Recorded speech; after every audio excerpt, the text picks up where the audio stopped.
Hi అండి, welcome to మదరం. ఎలా ఉన్నారు అందరూ? ఇవాళైతే నేను ఎంతో టేస్టీ గాజర్ హల్వా అయితే ప్రిపేర్ చేస్తానండి. గాజర్ హల్వా చాలా టేస్టీగా ఉంటుంది. మనకి ఈ సీజన్లో బాగా దొరుకుతుంది కదా గాజర్.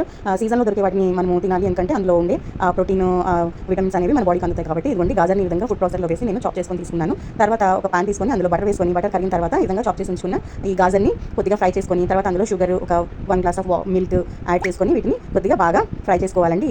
కొద్దిగా బటర్ యాడ్ చేసుకుంటూ ఫ్రై చేసుకోవాలి గాజర్ని. అప్పుడు మనకి థిక్ కన్సిస్టెన్సీ వస్తుంది, బాగుంటుంది పాన్ కట్టుకోకుండా. తర్వాత ఈ విధంగా నేను ఇంకో పాన్ తీసుకొని డ్రై ఫ్రూట్స్ అన్నింటిని వేయించుకోవడానికి కొద్దిగా బటర్ తీసుకున్నాను. బటర్లో డ్రై ఫ్రూట్స్ అన్నింటిని వేయించుకొని ఈ లోపు పక్కనే గాజర్ కూడా మంచిగా థిక్ కన్సిస్టెన్సీ వచ్చేలాగా ఈ విధంగా ఫ్రై చేసుకోవాలి. తర్వాత ఇప్పుడు మనం ముందుగా వేయించి పెట్టుకున్న ఈ డ్రై ఫ్రూట్ అన్నింటిని యాడ్ చేసుకొని చక్కగా సర్వ్ చేసుకోవచ్చండి. చాలా టేస్టీగా ఉంటుంది, చాలా బాగుంటుంది.